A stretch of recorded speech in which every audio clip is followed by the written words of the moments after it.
बारी बारी जाऊं मैं हिंदी पे वारी। हिंदी हमारी सबकी है महतारी, हिंदी हमारी जय हिंदी हमारी।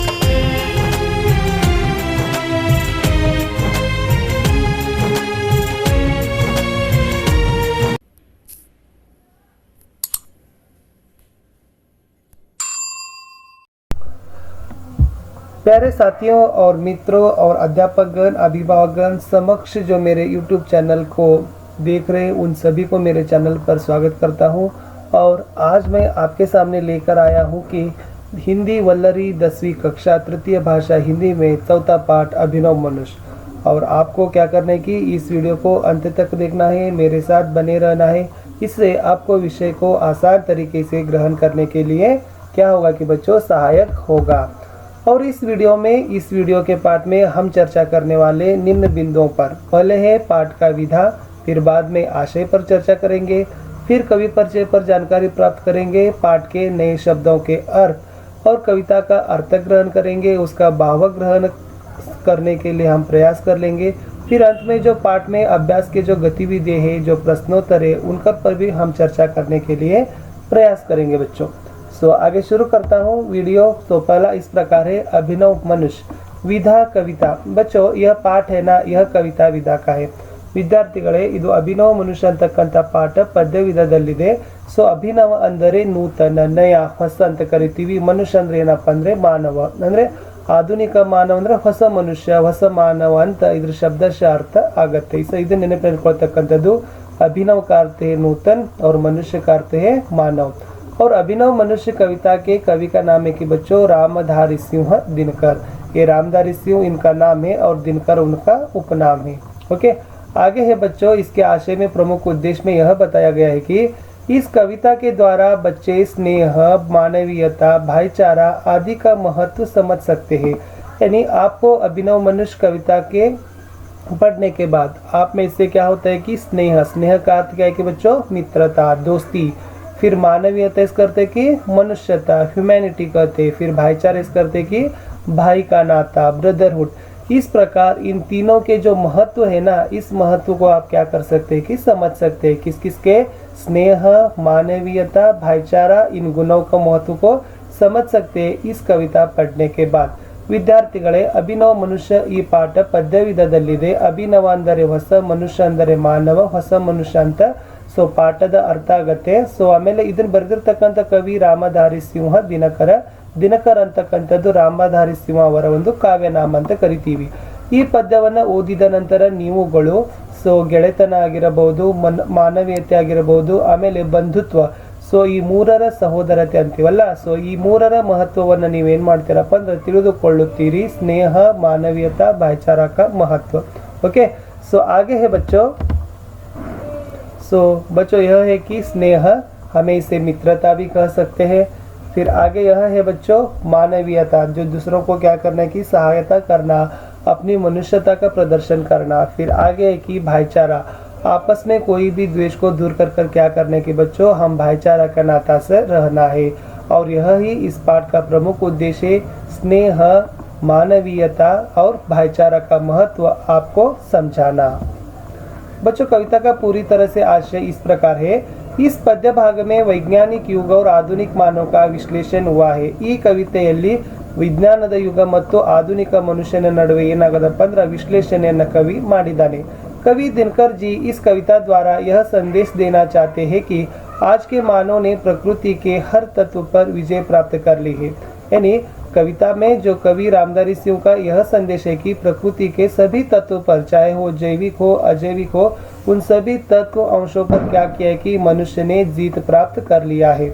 ಕವಿ ಏನು ಹೇಳ್ತಾ ಇದ್ದಾರಪ್ಪ ಅಂದ್ರೆ, ಕವಿಯ ಮುಖ್ಯ ಸಂದೇಶ ಏನಪ್ಪ ಅಂದ್ರೆ, ಇವತ್ತು ಮಾನವ ಪ್ರಕೃತಿಯ ಎಲ್ಲಾ ತತ್ವಗಳ ಮೇಲೆ, ಅದು ಜೈವಿಕವಾಗಿ ಆಗಿರ್ಬೋದು, ಅಜೈವಿಕ ಆಗಿರ್ಬೋದು, ಸಜೀವ ಮತ್ತು ನಿರ್ಜೀವ ಆ ಎಲ್ಲ ಅಂಶಗಳ ಮೇಲೆ ಏನ್ ಮಾಡಿದ್ದಾನಪ್ಪ ಅಂದ್ರೆ ಗೆಲುವನ್ನ ಸಾಧಿಸಿದ್ದಾನೆ. परंतु कैसी विडंबना है कि उसने स्वयं को नहीं पहचाना. ವಿಡಂಬನಾ ಅಂದ್ರೆ ವ್ಯಂಗ್ಯಕರವಾದ ಮಾತು, ಅಪಮಾನವಾಗಿರ್ತಕ್ಕಂಥ ಮಾತು. ಸೊ ಆದ್ರೆ ಎಷ್ಟೊಂದು ಒಂದು ಅಪಮಾನ ಐತಿ, ವ್ಯಂಗ್ಯ ಐತೇನಪ್ಪ ಅಂತಂದ್ರೆ ಸ್ವಯಂ ಕೋ ನಹಿ ಪಹಚಾನ, ಅಂತ ತನ್ನ ಒಂದು ಅರಿವೇ ತನಗಿಲ್ಲ, ತನ್ನನ್ನು ತಾನೇ ಗುರುತಿಸ್ಕೊಳ್ತಾ ಇಲ್ಲ. अपने भाईचारे को ही नहीं समझा. ಅಷ್ಟೇ ಅಲ್ಲದೆ ಅವನಲ್ಲಿರ್ತಕ್ಕಂಥ ಬಂಧುತ್ವ ಗೆಳೆತನವನ್ನು ಕೂಡ ಆತ ಏನ್ ಮಾಡ್ತಾ ಇಲ್ಲಪ್ಪ ಅಂದ್ರೆ ತಿಳಿದುಕೊಳ್ಳುತ್ತಿಲ್ಲ ಇವತ್ತಿನ ಆಧುನಿಕ ಮಾನವ. ಪ್ರಕೃತಿ ಪರ್ ವಿಜಯ ಪ್ರಾಪ್ತ ಕರ್ಣ ಮನುಷ್ಯ ಕಿ ಸಾಧನಾ ಹೇ. ಇವತ್ತೇನಾಗದಪ್ಪ ಅಂದ್ರ ಪ್ರಕೃತಿ ಮೇಲೆ ಗೆಲುವನ್ನ ಸಾಧಿಸೋದೇ ಮನುಷ್ಯನ ಒಂದು ಸಾಧನೆಯಾಗಿದೆ. ಮಾನವ್ ಮಾನವ್ ಕೆ ಬೀಚ್ ಸ್ನೇಹ ಕಾ ಬಾಂಧ ಬಾಂಧನ ಮಾನವ್ ಕಿ ಸಿದ್ಧಿ ಹೇ. ಆದ್ರೆ ಏನಾಗ್ಬೇಕಾಗತ್ತ, ಮಾನವ್ ಮಾನವ್ ಕೆ ಬೀಚ್ ಮನುಷ್ಯರ ನಡುವೆ ಇವತ್ತು ಸ್ನೇಹದ ಸೇತುವೆಯನ್ನ ಕಟ್ತಕ್ಕಂಥದ್ದು ಮನುಷ್ಯನ ಇವತ್ತು ಸಿದ್ಧಿ ಅಂದ್ರೆ ಕಾರ್ಯ. ಓಕೆ, ಅತಿ ತುರ್ತಾಗಿರ್ತಕ್ಕಂಥ ಕೆಲಸ ಆಗಬೇಕಾಗಿದೆ.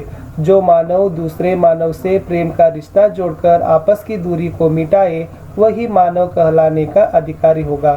ಯಾವ ಮನುಷ್ಯ ಬೇರೆ ಮನುಷ್ಯರ ನಡುವೆ ಪ್ರೀತಿಯ ಸೇತುವೆಯನ್ನ ಜೋಡಣೆಯನ್ನ ಮಾಡಿ ಅವರಲ್ಲಿರ್ತಕ್ಕಂಥ ದ್ವೇಷವನ್ನ ದೂರ ಮಾಡ್ತಾನಲ್ಲ, ಆತನನ್ನ ಏನಂತ ಕರೀತಾರಪ್ಪ ಅಂದ್ರ ಆತ ಮನುಷ್ಯ ಅನ್ಲಿಕ್ಕೆ ಏನಾಗದಪ್ಪ ಅಂದ್ರ ಒಬ್ಬ ಅಧಿಕಾರಿಯಾಗಿದ್ದಾನೆ. ಮನುಷ್ಯ ಅಂತಕ್ಕಂಥ ಶಬ್ದಕ್ಕೆ ಒಂದು ಬೆಲೆ ಸಿಗತ್ತೆ ಅಂತಕ್ಕಂಥ ಕವಿ ಏನ್ ಮಾಡಿದಾನಪ್ಪ ಅಂದ್ರ ಈ ಪದ್ಯದಲ್ಲಿ ವಿವರಣೆಯನ್ನ ಮಾಡಿದ್ದಾರೆ. ಈ ಸಾಲುಗಳನ್ನು ನೆನಪಿಟ್ಕೊಡ್ರಿ.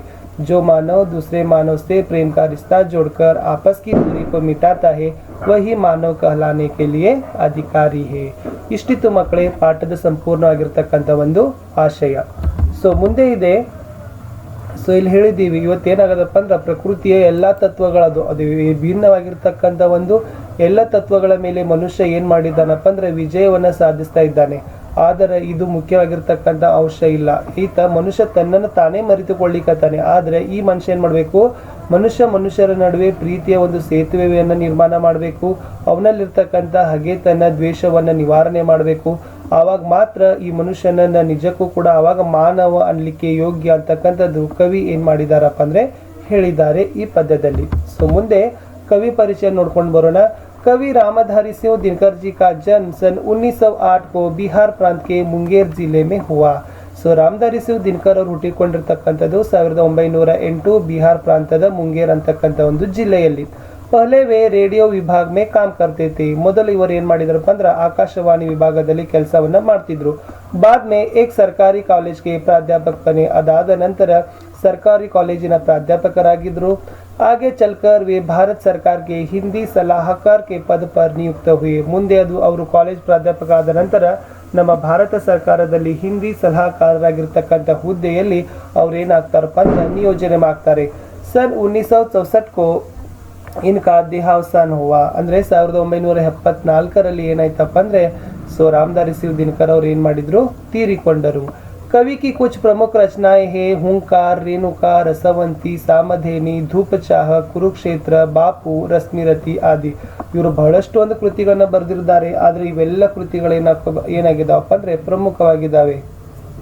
ಎಸ್ कवि की हर रचना में हृदय को प्रभावित और उत्साहित करने की पूर्ण शक्ति है.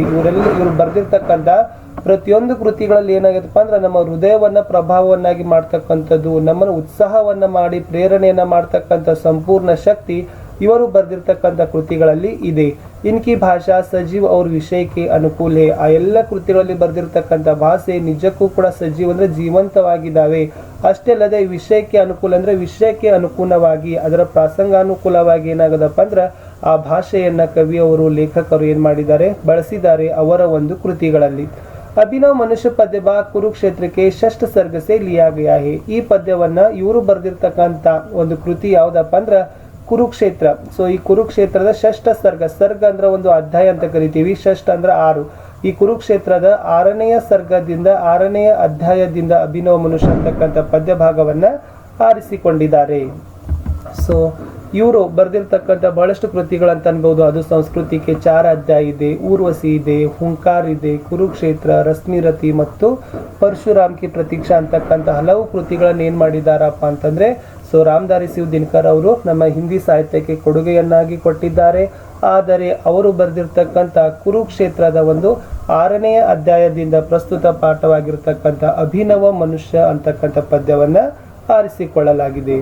ಇನ್ನು ಮುಂದೆ ಸೊ ಪಾಠದಲ್ಲಿರ್ತಕ್ಕಂಥ ಹೊಸ ಶಬ್ದಾರ್ಥಗಳಿದ್ದಾವೆ. ಅಭಿನವ ಅಂದರೆ ನಯ, ನವೀನ್, ಹೊಸ, ಆಧುನಿಕ ಅಂತೀವಿ. ವಾರಿ ಅಂದ್ರೆ ಜಲ್ ನೀರು. ಭಾಪ್ ಅಂದ್ರೆ ವ್ಯಾಪರ್, ಅದನ್ನ ಭಾಷ್ಪ ಅಂತೀವಿ. ಹುಕ್ಮ ಅಂದ್ರೆ ಆಜ್ಞಾ ಆದೇಶ.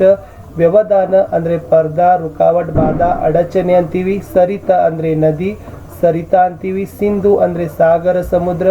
ಆಲೋಕ ಶಬ್ದದ ಅರ್ಥ ಪ್ರಕಾಶ. ಜ್ಞೇಯ ಅಂದ್ರೆ ಜಾನಕಾರಿ. ಶ್ರೇಯ ಅಂದರೆ ಯಶ್, ಕಲ್ಯಾಣ ಅಂದರೆ ಮಂಗಲ. ಇಷ್ಟಿತ್ತು ವಿದ್ಯಾರ್ಥಿಗಳೇ ಈ ಪಾಠದಲ್ಲಿ ಬಂದಿರತಕ್ಕಂಥ ಹೊಸ ಪದಗಳು. ಸೊ ಮುಂದೇನೂ ಕೂಡ ಪದ್ಯದಲ್ಲಿರ್ತಕ್ಕಂಥ ಹೊಸ ಪದಗಳನ್ನು ನಾವು ಭಾವಾರ್ಥದೊಂದಿಗೆ ತಿಳಿದುಕೊಳ್ಳಲು ಒಂದು ಪ್ರಯತ್ನವನ್ನು ಮಾಡೋಣ. बच्चों हम पढ़ रहे हैं 10वीं कक्षा में अभिनव मनुष्य कविता रामधारी सिंह दिनकर जी ने लिखी और भी वीडियो को इस विषय को जारी करेंगे. पहली पंक्ति इस प्रकार है बच्चों. आज की दुनिया विचित्र नवीन प्रकृति पर सर्वत्र है विजयी पुरुष आसीन. हे बंदे नर के करो में वारी विद्युत भाप. हुक्म पर चढ़ता उतरता है पवन का ताप. है नहीं बाकी कहीं व्यवधान लांग सकता नर सरित गिरी सिंधु एक समान. बच्चों यह था पूरी तरह से कविता का जो पहली पंक्तियाँ. मैं आपको ऊपरी आपको शब्दार्थ भी लिखा हूँ. पहला है कि विचित्र इसका अर्थ आता है कि बच्चों अजीब आता है, अनोखी आता है और विलक्षण भी इसका अर्थ मिलता है. और सर्वत्र इसका अर्थ है कि सभी स्थानों पर रहे, सभी स्थानों पर सभी जगहों पर रहे उसे सर्वत्र कहते हैं. और वारी इसका शब्द का अर्थ आता है बच्चों जल. और हुक्म यानी आदेश, व्यवधान यानी रुकावटा, बाधा, अड़चन कहते. और लांगना इसका अर्थ है कि बच्चों पार करना. अब देखेंगे इस कविता में कवि की जो भावार्थ, जो भाव क्या है. बच्चों कवि यह कह रहे कि आज की दुनिया विचित्र और नवीन है. यानी कवि यह कह रहे कि आज की जो दुनिया है, जो जग है, वह बहुत ही विचित्र है, अनोखी है और साथ ही साथ वह नया भी है. ಸೊ ಕವಿ ಮೊದಲಿಗೆ ಏನು ಹೇಳ್ತಾ ಇದ್ದಾರಪ್ಪ ಅಂದ್ರೆ ಇವತ್ತಿನ ಜಗತ್ತು, ಈ ಒಂದು ವಿಶ್ವ ಏನಾಗತ್ತಪ್ಪ ಅಂದ್ರೆ ಪ್ರಸ್ತುತ ವಿದ್ಯಮಾನದಲ್ಲಿ ಅದು ಬಹಳಷ್ಟು ವಿಚಿತ್ರವಾಗಿದೆ, ಅದ್ಭುತವಾಗಿದೆ ಮತ್ತು ಅಷ್ಟೇ ಅದು ಹೊಸತನದಿಂದ ಕೂಡಿದೆ. ಪ್ರಕೃತಿ के पंचम तत्व पर मानव ने विजय प्राप्त किया है. ಸೊ ನಾವು ಪ್ರಕೃತಿಯ ಮುಖ್ಯವಾಗಿ ಜೈವಿಕ ಮತ್ತು ಅಜೈವಿಕ, ಸಜೀವ, ನಿರ್ಜೀವ ಇವೆಲ್ಲ ವಸ್ತುಗಳ ಮೇಲೆ ಏನು ಮಾಡಿದಾನಪ್ಪ ಅಂದ್ರೆ ಮನುಷ್ಯ ವಿಜಯವನ್ನ ಹೊಂದಿದ್ದಾನೆ. ಇಲ್ಲಿ ಇನ್ನಷ್ಟು ಹೇಳ್ತಾರೆ ಏನಪ್ಪ ಅಂದ್ರೆ ಮುಖ್ಯವಾಗಿ ಪ್ರಕೃತಿಯ 5 ತತ್ವಗಳು, ಅದು ವಾಯು ಆಗಿರಬಹುದು, ಜಲ ಆಗಿರಬಹುದು, ಅಗ್ನಿ, ಪೃಥ್ವಿ, ಆಕಾಶ, ಈ 5 ತತ್ವಗಳ ಮೇಲೇನೂ ಕೂಡ ಮನುಷ್ಯ ಏನ್ ಮಾಡಿದಾನಪ್ಪ ಅಂದ್ರೆ ಗೆಲುವನ್ನು ಸಾಧಿಸಿದ್ದಾನೆ. पंचम तत्व मनुष्य पंचम तत्व पर विजय को प्राप्त कर लिया है, पूरी तरह प्रकृति पर ही बसा हुआ है. वारी यानी जल, विद्युत और भाप ये तीनों मनुष्य के करों में बंधे हुए हैं. ಅಷ್ಟೇ ಅಲ್ಲದೆ ಮನುಷ್ಯನ ಕೈಯಲ್ಲಿ ಎಲ್ಲವೂ ಕೂಡ ಹಿಡಿದಿಟ್ಕೊಂಡಿದ್ದಾನೆ. ಏನೆಲ್ಲ ಹಿಡಿದುಕೊಂಡಿದ್ದಾನೆ? ನೀರಾಗಿರಬಹುದು, ವಿದ್ಯುತ್ ಶಕ್ತಿ ಆಗಿರಬಹುದು ಮತ್ತು ಭಾಪ್ ಅಂದ್ರೆ ಆವಿ, ಇವೆಲ್ಲವುಗಳು ಕೂಡ ಇವತ್ತು ಮನುಷ್ಯನ ಕೈಯಲ್ಲಿದ್ದಾವೆ. ಇದರ ಅರ್ಥ ಆ ಮನುಷ್ಯ ಹೇಗೆಲ್ಲ ಇವು ಕೆಲಸ ಕಾರ್ಯಗಳನ್ನ ಮಾಡ್ತಾನಲ್ಲ ಆ ತರನಾಗಿ ಇವುಗಳು ಏನ್ ಮಾಡ್ತಾ ಇದ್ದಾವಪ್ಪ ಅಂದ್ರೆ ಕೆಲಸಗಳನ್ನ ಕೊಡ್ತಕ್ಕಂಥ ಕಾರ್ಯ ಇವುಗಳು ಜಲ, ವಿದ್ಯುತ್ ಮತ್ತು ಭಾಪ್ ಮಾಡ್ತಾ ಇದೆ. ಮತ್ತೆ ಹೇಳಿದ್ದಾರೆ ಮಾನವ के हुक्म पर आज पवन का ताप चढ़ और उतर रहा है. ಅಷ್ಟೇ ಅಲ್ಲದೆ ಮನುಷ್ಯನ ಆದೇಶಕ್ಕನುಸಾರವಾಗಿ ಇವತ್ತು ಪವನ का ताप, ಈ ಗಾಳಿಯ ಉಷ್ಣತೆಯು ಕೈಸೈತೆ ಏನಾಗ್ತಿದೆಪ್ಪ ಅಂದ್ರೆ ಏರ್ತಾ ಇದೆ ಮತ್ತು ಇಳಿತಾ ಇದೆ. ಪ್ರಕೃತಿ पर विजय पाना ही उसका लक्ष्य हो रहा है. ಬರೀ ಸೊ ಪ್ರಕೃತಿಯ ಮೇಲೆ ಗೆಲುವನ್ನು ಸಾಧಿಸೋದು ಮಾತ್ರ ಮನುಷ್ಯನ ಇವತ್ತು ಲಕ್ಷ್ಯ ಆಗ್ತಾ ಇದೆ. ಉಸೆ ಬಾಕಿ ಕೋಯಿ ವ್ಯವಧಾನ ನಹಿ ಹೇ. ಸೊ ಈತನ ಈ ವಿಜಯ ಯಾತ್ರೆಗೆ ಯಾವುದೇ ರೀತಿಯಾಗಿರ್ತಕ್ಕಂಥ ಅಡ್ಡಿ ಇಲ್ಲ. ಮತ್ತು ಆತನ ಈ ವಿಜಯದ ಕುರಿತಾಗಿ ನಾವು ಹೇಳಬೇಕಾದ್ರೆ ಬೇರೆ ಆತನಿಗೆ ಲಕ್ಷ್ಯನೂ ಕೂಡ ಈ ಮನುಷ್ಯನ ಮೇಲೆ ಇಲ್ಲ. ಬರೀ ಪ್ರಕೃತಿಯ ಮೇಲೆ ವಿಜಯವನ್ನ ಮಾಡೋದೇ, ವಿಜಯವನ್ನ ಸಾಧಿಸೋದೇ ಇವತ್ತು ಮನುಷ್ಯನ ಒಂದು ಕಾರ್ಯ ಆಗ್ತಾ ಇದೆ. आज मानव सरित यानी नदी, गिरी यानी पर्वत, सिंधु यानी सागर को भी एक समान पार कर सकता है. ಅಷ್ಟೇ ಅಲ್ಲದೆ ಈ ಒಂದು ದಿನಗಳಲ್ಲಿ ಮನುಷ್ಯ ಏನ್ ಮಾಡಕತ್ತಂತ ಅಂದ್ರೆ ನದಿ ಮೇಲಾಗಿರ್ಬಹುದು, ಪರ್ವತ ಆಗಿರ್ಬಹುದು ಮತ್ತು ಸಾಗರ, ಈ ಮೂರನ್ನು ಕೂಡ ಏನ್ ಮಾಡಬಹುದು ಒಂದೇ ಸಮಾನವಾಗಿ ದಡಸಿ ಇರಬಹುದು. ಅವುಗಳ ಮೇಲೇನೂ ಕೂಡ ಇವತ್ತು ವಿಜಯವನ್ನ ಸಾಧಿಸ್ತಾ ಇದ್ದಾನೆ. ನದಿಗಳಲ್ಲಿ ಈಸ್ತಾ ಇದ್ದಾನೆ, ಪರ್ವತಗಳನ್ನ ಏರ್ತಾ ಇದ್ದಾನೆ, ಸಾಗರದಲ್ಲಿನೂ ಕೂಡ ಆತ ಏನು ಪಾತಾಳಕ್ಕೆ ಹೋಗಿ ಮುತ್ತು ರತ್ನಗಳನ್ನ ಹುಡುಕಿಕೊಂಡು ಬರ್ತಕ್ಕಂಥ ಕೆಲಸ ಇವತ್ತು ಮನುಷ್ಯ ಮಾಡ್ತಾ ಇದ್ದಾನೆ. ಅದಕ್ಕಾಗಿ ಕವಿ ಏನು ಹೇಳಿದಾರಪ್ಪ ಅಂದ್ರೆ ಸರಿತಗಿರಿ ಸಿಂಧು ಮೇಲೆ ಏಕ ಸಮಾನ್ ಲಾಂಗ್ ಸಕ್ತಾ ಹೇ. ಇದಕ್ಕೆ ಸಂಬಂಧಪಟ್ಟಂತೆ ಚಿತ್ರಗಳಿದ್ದಾವೆ. ಸೊ ಪ್ರಸ್ತುತವಾಗಿರ್ತಕ್ಕಂಥ ಈ ಒಂದು ಜಗತ್ತು ಬಹಳಷ್ಟು ವಿಚಿತ್ರವಾಗಿದೆ ಮತ್ತು ನವೀನವಾಗಿದೆ. ಆಮೇಲೆ ಈ ಪ್ರಕೃತಿಯ ಎಲ್ಲ ತತ್ವಗಳ ಮೇಲೆ ಇವತ್ತು ಏನಾಗಿದೆಪ್ಪ ಅಂದ್ರೆ ಮನುಷ್ಯ ವಿಜಯವನ್ನು ಸಾಧಿಸಿದ್ದಾನೆ. ಅದು ಪಂಚಮ ತತ್ವಗಳ ಮೇಲೆ ಅಂತ ಕರಿತೀವಿ. ಆಮೇಲೆ ಮುಂದೆ ಇರ್ತಕ್ಕಂಥದ್ದು ಏನಪ್ಪಾ ಅಂತಂದ್ರೆ ಬರೀ ಪ್ರಕೃತಿಯ ಮೇಲೆ ಗೆಲುವನ್ನೇ ಸಾಧಿಸೋದು ಈತನ ಏನಾಗ್ತಾ ಇದೆಪ್ಪ ಅಂದ್ರೆ ಕೆಲಸ ಆಗ್ತಾ ಇದೆ. ಬೇರೆ ಲಕ್ಷ್ಯ ಇಲ್ಲ. ಈ ಪ್ರಕೃತಿಯ ಮೇಲೆ ಗೆಲುವು ಸಾಧಿಸೋದಕ್ಕೆ ಆತನಿಗೆ ಯಾವುದೇ ಅಡ್ಡಿ ಆತಂಕಗಳು ಇಲ್ಲ. ಅಷ್ಟೇ ಅಲ್ಲದೆ ಈ ಮೂರು ಕೂಡ ಇವತ್ತು ಮನುಷ್ಯನ ಒಂದು ಆದೇಶಕ್ಕೆ ಅನುಗುಣವಾಗಿ ಕೆಲಸವನ್ನ ಮಾಡ್ತಾ ಇದ್ದಾವೆ. ಅದು ವಾರಿ ಅಂದ್ರೆ ಜಲ ಆಗಿರ್ಬೋದು, ವಿದ್ಯುತ್ ಮತ್ತು ಭಾಪ್, ಈ ಮೂರು ಕೂಡ ಏನಾಗಿದ್ದಾವಪ್ಪ ಅಂದ್ರೆ ಮನುಷ್ಯ ತನ್ನ ಕೈಯಲ್ಲಿ ಇಟ್ಕೊಂಡಿದ್ದಾನೆ. ಆಮೇಲೆ ಈ ಪವನ ಕಾ ತಾಪ್, ಈ ಗಾಳಿಯ ಉಷ್ಣತೆಯು ಸಹಿತ ಮನುಷ್ಯನ ಅನುಗುಣವಾಗಿ ಏರ್ತಾ ಇದೆ ಮತ್ತು ಇಳಿತಾ ಇದೆ. ಸೊ ಇದು ಪವನ ಕಾ ತಾಪ್. ಓಕೆ, ಹುಕ್ಮ ಪರ್ ಆಜ್ ಮಾನವ ಕೆ ಹುಕ್ಮ ಕೆ ಅನುಸಾರ ही ಪವನ ಕಾ ತಾಪ್ ಚढ़ और उतर रहा है. ಇಷ್ಟಿತ್ತು ವಿದ್ಯಾರ್ಥಿಗಳೇ ಪದ್ಯದ ಒಂದು ಮೊದಲ ಸಾಲುಗಳಲ್ಲಿರ್ತಕ್ಕಂಥದ್ದು. ಅಷ್ಟೇ ಅಲ್ಲದೆ ಇವತ್ತು ಸರಿತಗಿರಿ ಸಿಂಧುಗಳಲ್ಲಿನೂ ಕೂಡ ಅವ್ನು ಒಂದೇ ಸಮಾನವಾಗಿ ಏನು ಮಾಡ್ಬೋದಪ್ಪ ಅಂದ್ರೆ ಏರ್ಬೋದು. ಅದು ನದಿ ಆಗಿರಬಹುದು, ಸಮುದ್ರ ಆಗಿರಬಹುದು, ಪರ್ವತಗಳಲ್ಲಿನೂ ಕೂಡ ವಿಜಯ ಯಾತ್ರೆ ಏನ್ ಮಾಡ್ತಾ ಇದ್ದಾನಪ್ಪ ಅಂದ್ರೆ ಮನುಷ್ಯ ಮಾಡ್ತಾ ಇದ್ದಾನೆ ಅಂತಕ್ಕಂಥದ್ದು ಮೊದಲ ಪ್ಯಾರದಲ್ಲಿರ್ತಕ್ಕಂಥದ್ದು. ಎರಡನೇ ಪ್ಯಾರ ಬಂತು, ಯಹ ಮನುಜ ಜಿಸಕಾ ಗಗನ ಮೇ ಜಾ ರಹಾ ಹೇ ಯಾನ್ ಕಾಂಪತೆ ಜಿಸಕೆ ಕರಂ ಕೋ ದೇಖ ಕರ ಪರಮಾನು. ಅಂದ್ರೆ ಮನುಜ ಅಂದ್ರೆ ಮಾನವ್, ಗಗನ್ ಅಂದ್ರೆ ಆಕಾಶ್, ಯಾನ್ ಅಂದ್ರೆ ಸವಾರಿ ಪ್ರವಾಸ, ಪರಮಾಣು ಅಂದ್ರೆ ಅತ್ಯಂತ ಛೋಟಾಗನ ಅತಿ ಚಿಕ್ಕದಾಗಿರ್ತಕ್ಕಂಥ ಕಣವನ್ನು ಏನಂತ ಕರೀತಾರಪ್ಪ ಅಂದ್ರೆ ಪರಮಾಣು ಅಂತ ಕರೀತಾರೆ. ಸೊ ಆ ಸಾಲುಗಳಲ್ಲಿ ಏನಿದೆಪ್ಪ ಅಂತಂದ್ರೆ ಮೊದಲನೇದಾಗಿ ಆಜ್ ಕೆ ಮಾನವ ಕಾ ಯಾನ್ ಯಾ ಸವಾರಿ ಗಗನ ತಕ್ ಬಿ ಹೋ ರಹಾ ಹೇ. ಇವತ್ತಿನ ಒಂದು ಯುಗದಲ್ಲಿ ಮನುಷ್ಯನ ಒಂದು ಪ್ರವಾಸ ಅದು ಆಕಾಶನೂ ಕೂಡ ಹೋಗಿ ಮುಟ್ತಕ್ಕಂಥ ಕೆಲಸ ಇವತ್ತು ಆಗ್ತಾ ಇದೆ. ಮಾನವ ಕೆ ಕರೋ ಕೋ ದೇಖಕರ್ ಪರಮಾಣು ಭಿ ಕಾಂಪ್ ರಹೇ ಹೇ. ಅಷ್ಟೇ ಅಲ್ಲದೆ ಮನುಷ್ಯನ ಒಂದು ಕೈಯಲ್ಲಿ ಇರ್ತಕ್ಕಂಥ ಎಷ್ಟೊಂದು ಅಣ್ವಸ್ತ್ರಗಳು ತಯಾರಾಗ್ತಾ ಇದ್ದಾವೆ, ಅವೆಲ್ಲವುಗಳು ಕೂಡ ಮನುಷ್ಯನ ಕೈಗಳನ್ನು ನೋಡಿ ಸಹಿತ ನಡುತ್ತಕ್ಕಂಥ ಕೆಲಸಗಳನ್ನ ಮಾಡ್ತಾ ಇದ್ದಾವೆ. 1948ರ ಹಿರೋಶಿಮಾ ಮತ್ತು ನಾಗಸಾಕಿ ಘಟನೆಗಳನ್ನ ನಾವು ಕೇಳಬಹುದು. ಇವತ್ತಿಗೂ ಕೂಡ ಅಲ್ಲಿ ಒಂದೊಂದು ನಿಶ್ಚಲವಾಗಿರ್ತಕ್ಕಂಥ ಭೂಮಿ, ನಿಷ್ಕ್ರಿಯವಾಗಿರ್ತಕ್ಕಂಥ ಭೂಮಿ ಅಂತ ಹೇಳ್ತಾರೆ, ವಿಜ್ಞಾನದಲ್ಲಿ ನಾವುಗಳು ಓದ್ತೀವಿ. ಸೊ ಈ ತರನಾಗಿ ಇವತ್ತು ಆ ಅತ್ಯಂತ ಚಿಕ್ಕಕನ ಪರಮಾಣು ಸಹಿತ ಈ ಮನುಷ್ಯನ ಒಂದು ಸಾಧನೆಯನ್ನ ನೋಡಿ ಬೆಚ್ಚಿ ಬೆರಗ್ತಾ ಇದೆ. ಅಷ್ಟೇ ಅಲ್ಲದೆ ಆತನ ಕೈಗಳನ್ನ ಒಂದು ನೋಡಿ ಅದು ಕೂಡ ನಡಗಲಿಕ್ಕೆ ಪ್ರಾರಂಭವನ್ನ ಮಾಡ್ತಾ ಇದೆ. ಇಷ್ಟಿತ್ತು ವಿದ್ಯಾರ್ಥಿಗಳೇ. ಅದಕ್ಕೆ ಸಂಬಂಧಪಟ್ಟಂತೆ ಚಿತ್ರಗಳಿದ್ದಾವೆ. ಇವತ್ತು ಬೇರೆ ಬೇರೆ ಗ್ರಹಗಳಲ್ಲಿನೂ ಕೂಡ ನಾವು ಏನ್ ಮಾಡ್ತಾ ಇದ್ದೀವಪ್ಪ ಅಂದ್ರೆ ಸ್ವಯಂ ಚಾಲಿತ ವ್ಯೋಮನೌಕೆಗಳನ್ನ ಹಾರಿ ಬಿಡ್ತಾ ಇದ್ದೀವಿ. ಮಂಗಳ ಗ್ರಹದ ಮೇಲೇನೂ ಕೂಡ ನಾವು ಪ್ರಯಾಣ ಮಾಡ್ತಾ ಇದ್ದೀವಿ. ಚಂದ್ರಯಾನಗಳನ್ನು ಕೂಡ ಕೈಗೊಳ್ತಾ ಇದ್ದೀವಿ. ಈ ತರನಾಗಿ ನಾವು ಭೂಮಿಯಿಂದ ಗಗನಕ್ಕೂ ಕೂಡ ಪ್ರವಾಸವನ್ನ ಮಾಡ್ತಾ ಇದ್ದೀವಿ. ಅಷ್ಟೇ ಅಲ್ಲದೆ ಈ ಅತಿ ಚಿಕ್ಕದಾಗಿರ್ತಕ್ಕಂಥ ಪರಮಾಣು ಅಂತ ಕರೀತಾರೆ. ಅದರಲ್ಲಿ ಪ್ರೋಟಾನ್, ನ್ಯೂಟ್ರಾನ್, ಎಲೆಕ್ಟ್ರಾನ್ಗಳಿದ್ದಾವೆ. ಓಕೆ, ಸೊ ಇವೆಲ್ಲವುಗಳು ಕೂಡ ಒಂದು ಪರಮಾಣು ಬಾಂಬ್ ಹಾಕಿದ್ರೆ ಇಡೀ ಭೂಮಿನ ಏನಾಗತ್ತಪ್ಪ ಅಂದ್ರೆ ಸುಟ್ಟು ಹೋಗ್ತಕ್ಕಂಥ ಒಂದು ಸನ್ನಿವೇಶ ಇದೆ. ಇಂಥ ಒಂದು ಅಣ್ವಸ್ತ್ರಗಳನ್ನ ತಯಾರು ಮಾಡ್ತಕ್ಕಂಥ ಮನುಷ್ಯನ ಕೈಗಳನ್ನ ನೋಡಿ ಸಹಿತ ಇವತ್ತು ಪರಮಾಣುಗಳು ಏನಾಗ್ತಾ ಇದಾವಪ್ಪ ಅಂದ್ರೆ ನಡಗಲಿಕ್ಕೆ ಪ್ರಾರಂಭವನ್ನ ಮಾಡ್ತಾ ಇದ್ದಾವೆ. ನೆಕ್ಸ್ಟ್ ಮುಂದಿನ ಸಾಲುಗಳಿದ್ದಾವೆ. यह मनुज जो सृष्टि का श्रृंगार, ज्ञान का विज्ञान का आलोक का आगार, व्योम से पाताल तक सब कुछ इसे है ज्ञेय, पर न यह परिचय मनुज का, यह न उसका श्रेय. ಇದರಲ್ಲಿ ಹೊಸ ಪದಗಳು. ಮನುಜ ಅಂದ್ರೆ ಮಾನವ, ಸೃಷ್ಟಿ ಅಂದ್ರೆ ವಿಶ್ವ ಅಂತ ಕರಿತೀವಿ, ಶೃಂಗಾರ ಅಂದ್ರೆ ಏನಪ್ಪಾ ಅಂದ್ರೆ ಸಜಾವಟ್, ಅಲಂಕಾರ ಅಂತ ಕರಿತೀವಿ. ಆಮೇಲೆ ಆಲೋಕ್ ಅಂದ್ರೆ ಪ್ರಕಾಶ್, ಆಗಾರ ಅಂದ್ರೆ ಘರ್, ಭಂಡಾರ ಅಂತೀವಿ. ವ್ಯೋಮ ಅಂದ್ರೆ ಆಕಾಶ, ಜ್ಞೇಯ ಅಂದ್ರೆ ಜಾಣಕಾರಿ, ಅದರ ತಿಳುವಳಿಕೆ ಅಂತ ಕರಿತೀವಿ. ಓಕೆ, ಶ್ರೇಯ ಅಂದ್ರೆ ಆತನ ಸಾಧನೆಗೆ ಇರ್ತಕ್ಕಂಥ ಒಂದು ಏನಪ್ಪ ಅಂದ್ರೆ ಯಶ್, ಕಲ್ಯಾಣ ಅಂತ ಶ್ರೇಯ ಅಂತ ಕರಿತೀವಿ. ಇಲ್ಲಿ ಕವಿ ಏನ್ ಹೇಳಿದಾನಪ್ಪ ಅಂತಂದ್ರೆ, ಸೊ ಮೊದಲನೇದಾಗಿ ಯಹ ಮನುಜ್ ಮಾನವ್ ಹಿ ಸೃಷ್ಟಿ ಕಾ ಶೃಂಗಾರಿ. ಈ ಮನುಷ್ಯ ಇರೋದ್ರಿಂದನೇ ಈ ಭೂಮಿಗೆ ಏನಾಗದಪ್ಪ ಅಂದ್ರೆ ಜಗತ್ತಿಗೆ ಒಂದು ಅಲಂಕಾರ ಆಗಿದೆ, ಶೃಂಗಾರವಾಗಿ ಕಾಣಲಿಕ್ಕೆ ಕಾರಣ ಆಗ್ತಾ ಇದೆ. मानव का ज्ञान समझ विज्ञान यानी विशिष्ट ज्ञान और आलोक यानी प्रकाश का आगार बन गया है. ಇವತ್ತು ಮನುಷ್ಯ ಜ್ಞಾನ ಅಂದ್ರೆ ತಿಳುವಳಿಕೆ, ಬುದ್ಧಿ, ವಿಜ್ಞಾನ ಅಂದ್ರೆ ಕ್ರಮಬದ್ಧವಾದ ವ್ಯವಸ್ಥಿತವಾದ ಅಧ್ಯಾಯ, ಆಲೋಕ ಅಂದ್ರೆ ಆತನಿರ್ತಕ್ಕಂಥ ಅಜ್ಞಾನವನ್ನು ಹೋಗಲಾಡಿ ಜ್ಞಾನದ ಒಂದು ಚಿಲುಮೆ, ಇವು ಮೂರು ಏನ್ ಮಾಡಿದಾವಪ್ಪ ಅಂದ್ರೆ ಇವತ್ತು ತುಂಬಿಕೊಂಡಿದ್ದಾವೆ. ಆಗಾರ ಅಂದ್ರೆ ಘರ್, ಭಂಡಾರ್, ಖಜಾನ ಅಂತ ಕರಿತೀವಿ. ಈ ಮೂರು ಏನ್ ಮಾಡಿದಾನಪ್ಪ ಅಂದ್ರೆ ಮನುಷ್ಯ ತುಂಬಿಕೊಂಡಿದ್ದಾನೆ. ವ್ಯೋಮ ಸೆ ಲೇಕರ್ ಪಾತಾಳ ತಕ್ ಸಬ್ ಕುಚ್ ಉಸ್ಸೆ ಪತಾ ಹೇ. ಇವತ್ತು ವ್ಯೋಮ ಸೆ ಲೇಕರ್ ಅಂದ್ರೆ ಗಗನದಿಂದ ಹಿಡಿದು ಭೂಮಿಯ ಆಳದವರೆಗೂ ಕೂಡ ಎಲ್ಲ ಒಂದು ಜ್ಞಾನ ಇವತ್ತು ಮನುಷ್ಯನಿಗೆ ಗೊತ್ತಾಗ್ತಾ ಇದೆ.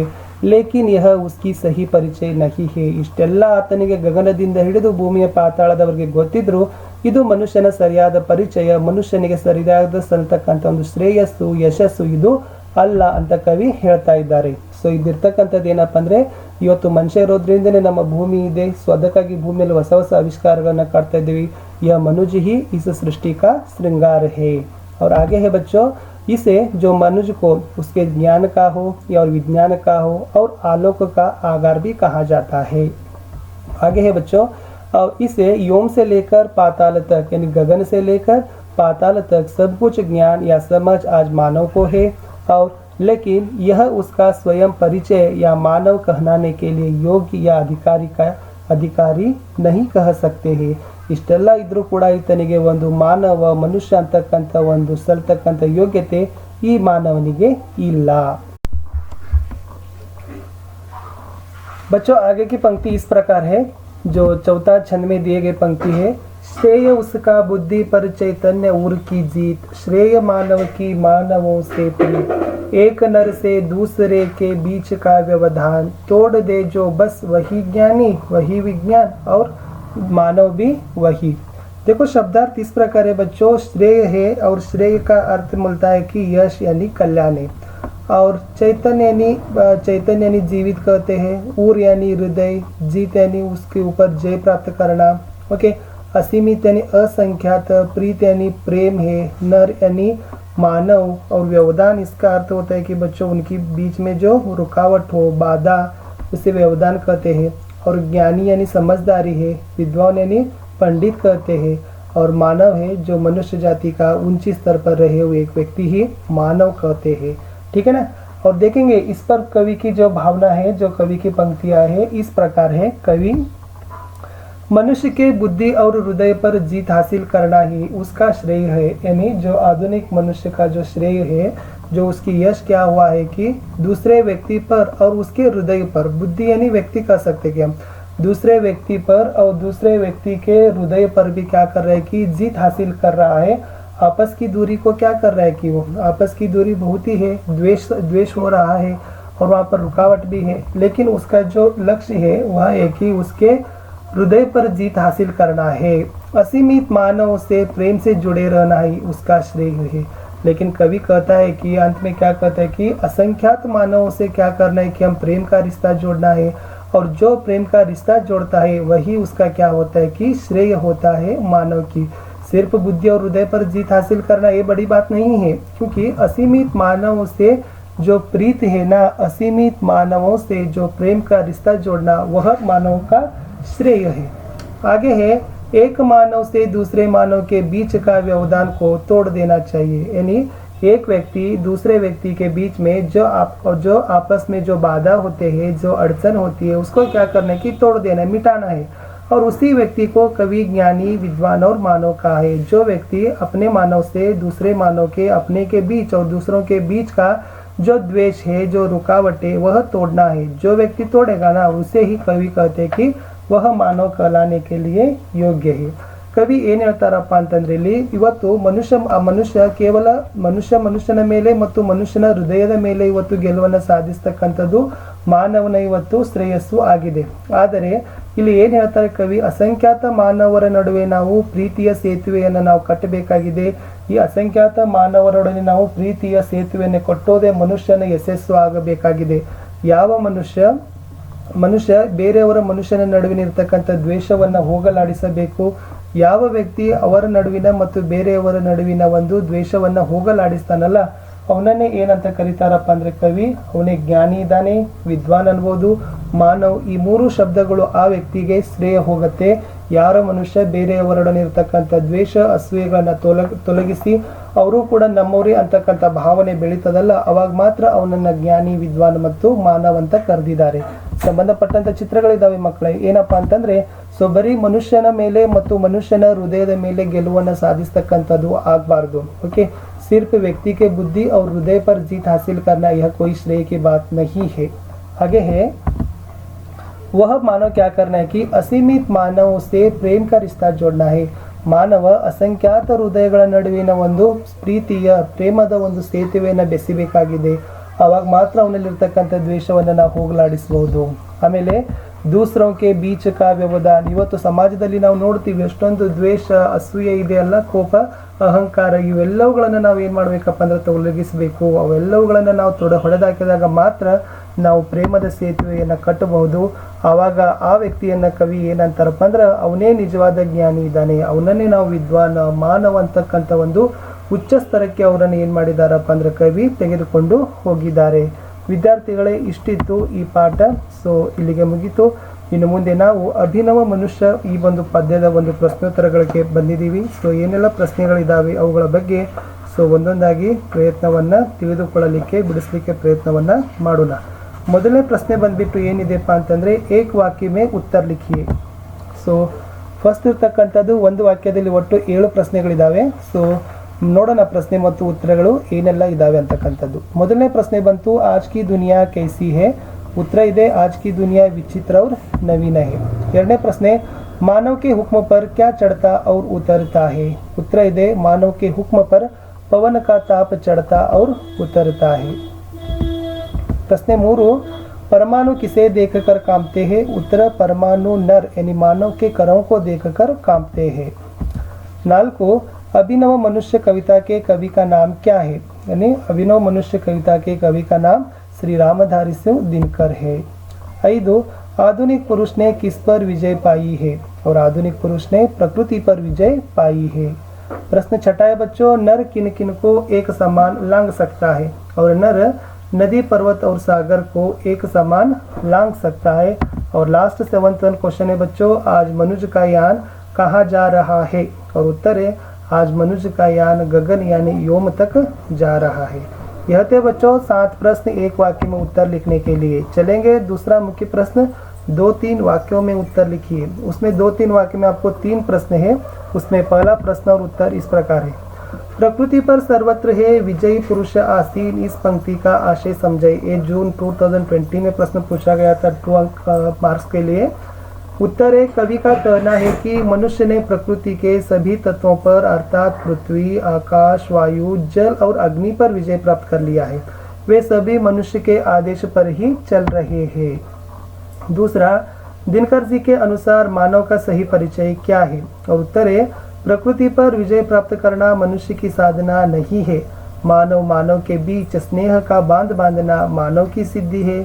जो मानव दूसरे मानव से प्रेम का रिश्ता जोड़कर आपस की दूरी को मिटाता है वही मानव कहलाने के लिए अधिकारी होगा।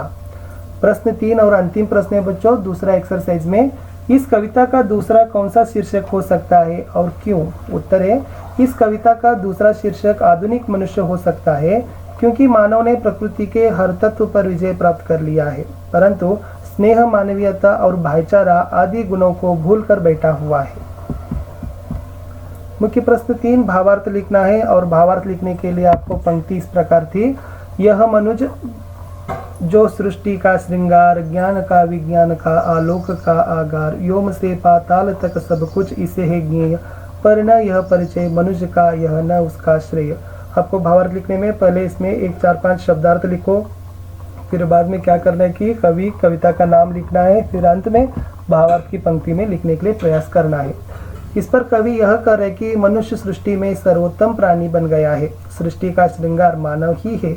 ज्ञान का विज्ञान का आलोक यानी प्रकाश का ज्ञानी गति का आगार खजाना बन गया है। आगे है यानी मनुष्य के अंदर असीम ज्ञान भरा हुआ है जिसके कारण इसे केवल पृथ्वी का ही नहीं आकाश से लेकर पाताल तक पृथ्वी से लेकर ताल का भी ज्ञान मनुष्य को है। परंतु कवि को मनुष्य के इतने असीम ज्ञान के होते हुए भी कहते हैं कि यह मनुष्य का सही परिचय या श्रेय नहीं है और श्रेय इसका अर्थ है कि उसकी जो गर्व होने की बात। और बच्चों चौथा चलेंगे। तीसरा हो गया। चौथा है उदाहरण के अनुसार तुकांत शब्दों को पहचान कर लिखी है। नवीन आसीनता तुकांत शब्द और उसी प्रकार भाप ताप व्यवधान विद्वान श्रृंगार आगर श्रेय ज्ञेय और जीत प्रीत। एक्सरसाइज 5 में पंक्ति पूर्ण करना है। जो पहली कविता का छंद लिखना था कि आज की दुनिया विचित्र नवीन प्रकृति पर सर्वत्र है विजयी पुरुष आसीन हे बंदे नर के करो में वारी विद्युत भाप हुक्म पर चढ़ता उतरता है पवन का था। एक्सरसाइज 6 में बच्चों पर्यायवाची शब्दों को लिखना है। पर्यायवाची शब्द 7 है वहाँ पर। इस प्रकार है दुनिया को जगत संसार आलम कहते हैं और विचित्र अनूठा विलक्षण अजीब असाधारण और नवीन का नया नूतन। और है नर मनुष्य मर्द इंसान वारी जल पानी कर हाथ हस्त आगार घर स्नान। बच्चों अगला जो गतिविधि है विलोम शब्द को लिखना है। देखेंगे विलोम शब्द में आपको कुल मिलकर 8 प्रश्न है और 8 प्रश्न में पहला आ गया आज का विलोम शब्द कल आधुनिक प्राचीन चढ़ता उतरता समान असमान और ज्ञान अज्ञान जीत हार सीमित असीमित तोड़ जोड़।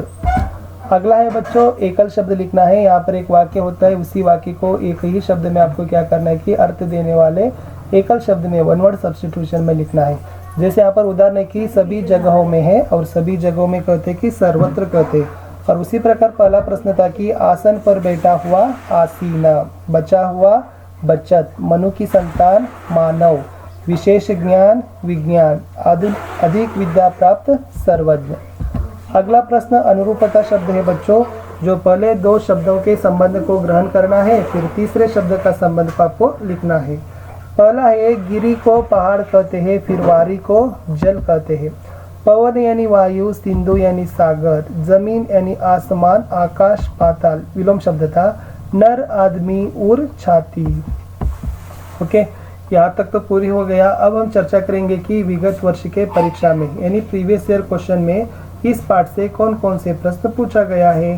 ओके, पहला प्रश्न था कि जून 2019 में यानी अप्रैल 2019 में आज की दुनिया कैसी है। अप्रैल 2019 में एक अंक के लिए प्रश्न पूछा गया था, आज की दुनिया विचित्र और नवीन है। दूसरा है आधुनिक मानव की भौतिक साधना का विवरण कविता के आधार पर लिखिए। आधुनिक मानव की भौतिक साधना आप लिखना है कि कवि आज क्या किया कि प्रकृति के हर तत्व पर विजय प्राप्त कर लिया है और उसके हाथ में उसके नर में क्या बंधे हुए, वारी विद्युत भाप, और मनुष्य के आदेश के अनुसार पवन का ताप चढ़ और उतर रहा है। ये लिखना है आपको उत्तर। आधुनिक मानव की भौतिक साधना का विवरण कविता के आधार पर अप्रैल 2019 2 मार्क के लिए पूछा गया था। तीसरा प्रश्न कविता के अनुसार वर्तमान दुनिया कैसी है। जून 2019 में एक अंक के लिए प्रश्न पूछा गया था, वर्तमान की दुनिया विचित्र और नवीन है। दिनकर जी के अनुसार मानव का सही परिचय क्या है।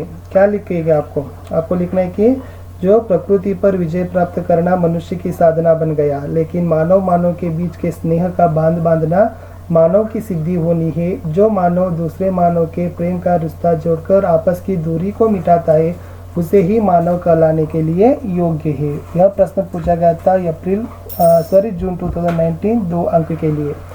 अब चलेंगे जून 2020 एक अंक ले पूछा गया था, आज मनुष्य का यान कहाँ जा रहा है। आज मनुष्य का यान गगन तक जा रहा है। अगला प्रश्न है प्रकृति पर सर्वत्र है विजयी पुरुष आसीन, इसका आशय बताना है। क्या लिखेंगे इसके आशय में, यह लिखना है कि आज प्रकृति के सभी तत्वों पर मनुष्य विजय प्राप्त किया है और उसके वारी विद्युत भाप ये तीनों ही हाथ में बंधे हुए हैं और उसके मानव के हुक्म अनुसार ही पवन का ताप चढ़ और उतर रहा है और वह सरितगिरी सिंधु को भी एक समान लांघ सकता है। बच्चों, यहाँ तक हमने पूरी तरह से अभिनव मनुष्य कविता के प्रश्नोत्तर पर चर्चा कर लिया और इस वीडियो में हम पूरी तरह से पाठ का विधा, आशय, कवि परिचय, कविता का भावग्रहण किए, प्रश्नोत्तर, विगत वर्ष के परीक्षा में पूछे गए प्रश्नों पर भी हमने थोड़ी सी जानकारी प्राप्त करने के लिए प्रयास किया हूँ। कृपया आपको मेरे यह वीडियो अच्छा लगा है तो लाइक कर सकते हैं, शेयर कर सकते हैं और सब्सक्राइब भी कर सकते हैं। इसमें कोई दबाव नहीं है, ये सभी आपकी इच्छा पर है। मिलेंगे